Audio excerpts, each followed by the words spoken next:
વડોદરાના ડભોઈમાં ડાંગરના યોગ્ય ભાવ ન મળતા ખેડૂતો ચિંતામાં. તે વરસાદના કારણે ડાંગરની ગુણવત્તા ઘટી છે. ડાંગરમાં નુકસાન જતા ખેડૂતોની વળતર માટે માંગ કરાઈ છે. ખેડૂતોને વળતર ચૂકવવા ભારતીય કિસાન સંઘ કરશે રજૂઆત.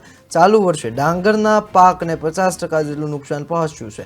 વાત કરીએ વડોદરાના ડભોઈમાં ચોમાસા બાદ વરસેલા પાછોતરા વરસાદ તેમજ વાવાઝોડાના પરિણામે ડાંગરના પાકને નુકસાન પહોંચ્યું છે, જેથી નુકસાનવાળા પાકના યોગ્ય ભાવ ન મળતા ખેડૂતોમાં ચિંતાના વાદળો ઘેરાયા છે. ચોમાસા બાદ વરસેલા વરસાદના કારણે પ્રતિવર્ષની સરખામણીમાં ડાંગરના પાકને ચાલુ વર્ષે 50% જેટલું નુકસાન થયું હતું, જેથી ડાંગરના પાકની ગુણવત્તા ઘટી જતા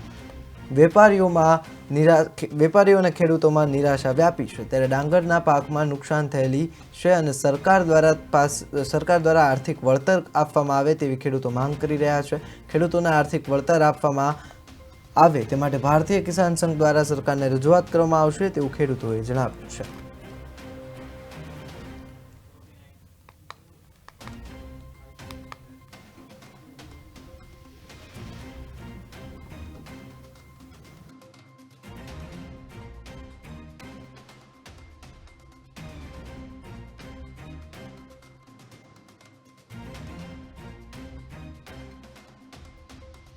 ડભોઈ તાલુકાની અંદર ચાલુ સાલે ઊભા પાક ડાંગર ઉપર ઘણો વરસાદ પડવાથી ડોંગર આડી પડી ગઈ છે અને ઘણું નુકસાન થાય છે.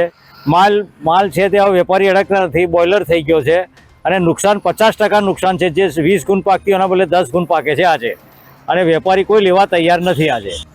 ડભોઈ તાલુકામાં વધુ વરસાદ પડવાથી પૂર જેવી પરિસ્થિતિ થઈ હતી અને